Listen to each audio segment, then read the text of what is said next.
Turkey is one of the countries where we can observe the most destructive effects of nation-states on peoples.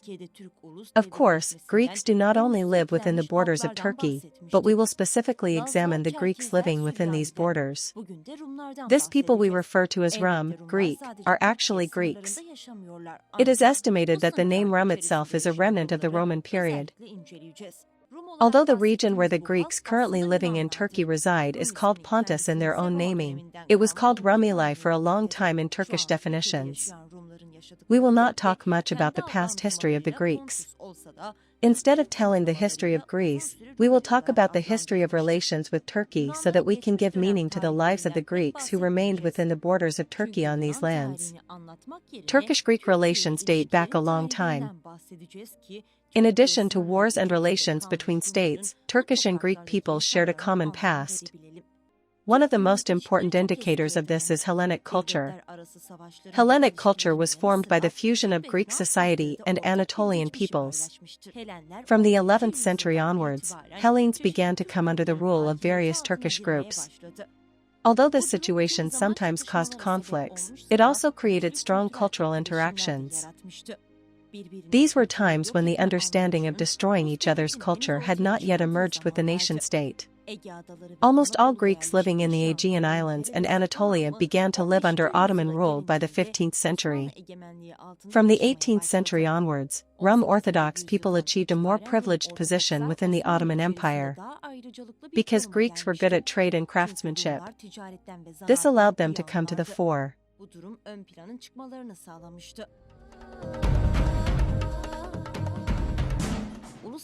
This situation would change with the gradual emergence of the nation-state mentality. This people, who had somehow always lived by governing themselves, were among the first to realize that the situation had changed and were among the first to rebel against it. In 1821, the Greek revolt began in the coastal regions of Anatolia and the Balkans and became massified in the Morea Peninsula. After the rebellion that lasted for 8 years, Greece gained its independence in 1832, and the atmosphere of relative violence subsided following Greece's independence. This was the first rebellion in the Ottoman Empire that resulted in independence. Nevertheless, the Greek world was divided into two by this situation. One of these were those remaining within the borders of the new Greek state, and the other were the Greeks remaining within the Ottoman borders. For the Greeks remaining within the Ottoman borders, things did not look very bright. Because the anger of the Ottoman subjects had this time turned towards the Greeks remaining within their own borders.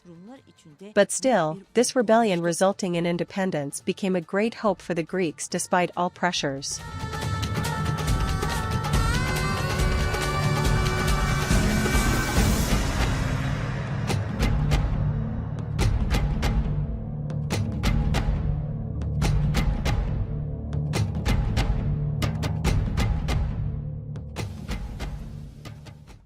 They had no choice but to resist the increasing pressure and attacks after independence.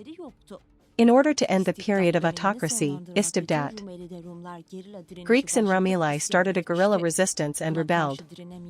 Unable to resist this, the Ottoman Empire had to declare the Second Constitutional Era. Thus, they gained equal status with the Muslim population in the 19th century. Of course, this was only on paper. While national consciousness and desires developed among the Greeks who established their own communities, nation-state effects began to be seen within the Ottoman Empire as well. While Ottomanism and Turkism movements developed, reactions to secessions grew. Trying to Turkify the Greeks had become the main policy by this period. Greek societies were accepted as a threat to national existence and pressures increased. While the war with Greece continued on various islands, the Greek-Turkish conflict gradually deepened and was deepened by the hand of the state. After the Muslim immigrants, Muhajirs, who migrated to Anatolia following the Greeks' territorial gains in the First Balkan War, the Ottomanism movement weakened and the Turkism movement came to the fore. Marginalization became valid for everyone who was not Turkish, and various cultural and physical genocide attacks began. The Greeks also got their share.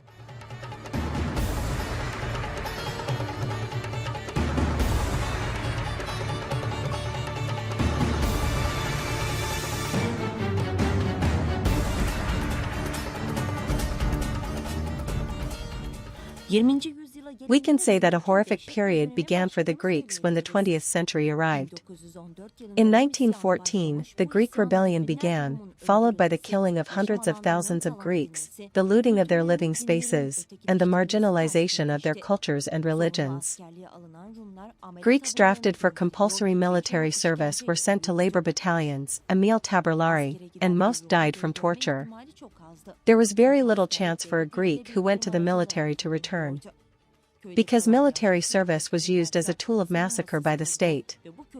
The elderly, children, and women remaining in the villages were left defenseless, and these villages were raided and subjected to looting.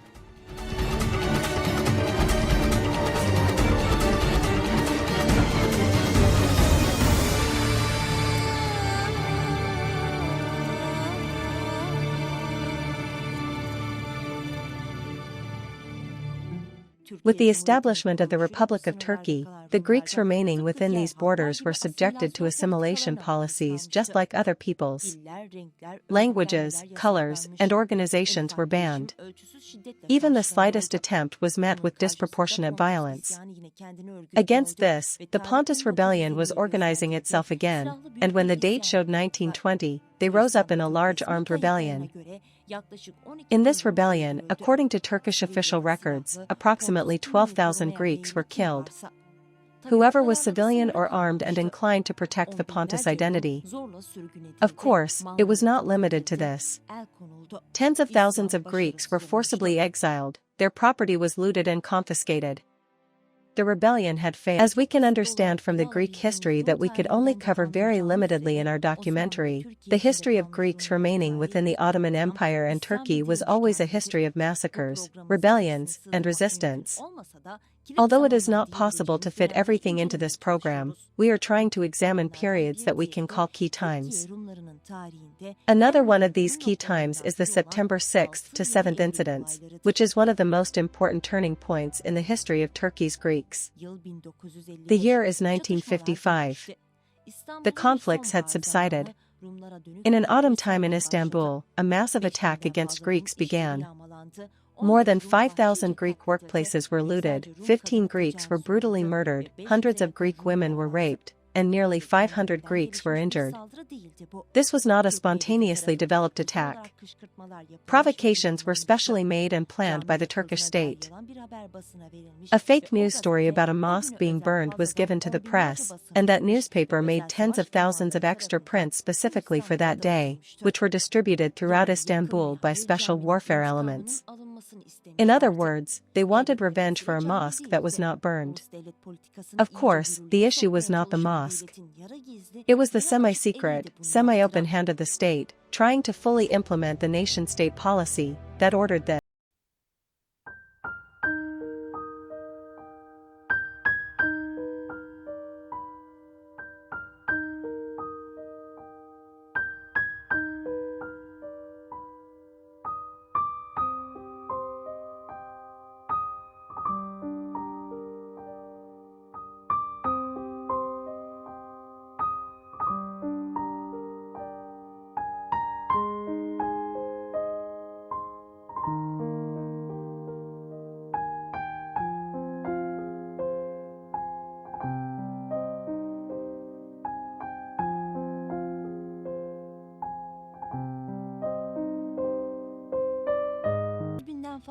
As a result of more than 500,000 exiles, around 300,000 deaths, and the looting of almost all their property, the population of Greeks living in Turkey today is very small.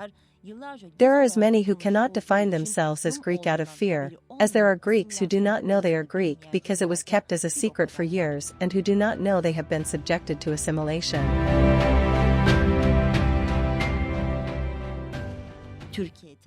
Many peoples in Turkish history have gone through massacres, mass killings, and assimilation policies. Today, millions of people who cannot define their own people continue to live on these murdered cultures. Places that were a garden of peoples for a long time throughout the Middle East have today turned into a silent cemetery of peoples.